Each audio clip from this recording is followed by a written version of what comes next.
আসসালামু আলাইকুম। আজকে আমি দেখাবো কই মাছের তেল ঝাল রেসিপি।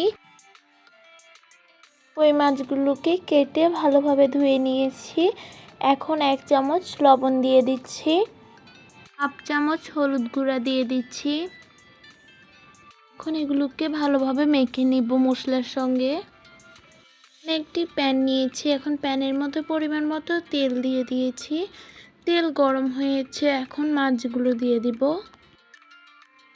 আমাদের দেওয়া ভিডিওগুলো ভালো লেগে থাকলে আমাদের ইউটিউব চ্যানেলটি সাবস্ক্রাইব করে দিবেন এবং ফেসবুক পেজটি ফলো করে দিবেন, সাথে লাইক, কমেন্ট এবং শেয়ারও করবেন।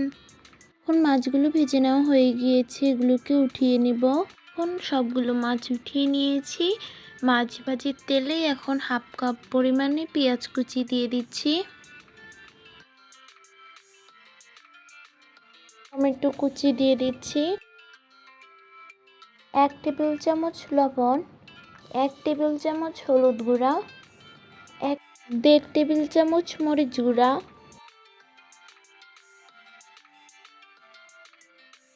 1 টেবিল চামচ জিরার গুঁড়া, 2 চামচ রসুন বাটা। মশলাগুলোকে কষিয়ে নেওয়ার জন্য 1/2 কাপ পানি দিয়ে দিচ্ছি। এখন মশলাগুলো কষানো হয়ে গিয়েছে, মাছগুলো দিয়ে দিব। কিছু ফালি করে রাখা কাঁচামরিচ দিয়ে দিব। এখন এগুলো মাখা মাখা হওয়া পর্যন্ত অপেক্ষা করব। কিছুক্ষণ পর এখন মাছগুলোকে উল্টিয়ে দিব।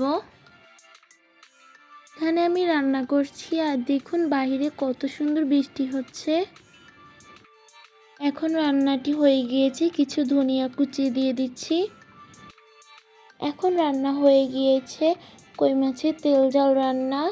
আজকে আমাদের ভিডিওটি এই পর্যন্তই। ভালো লাগলে লাইক, কমেন্ট, শেয়ার করবেন। আসসালামু আলাইকুম।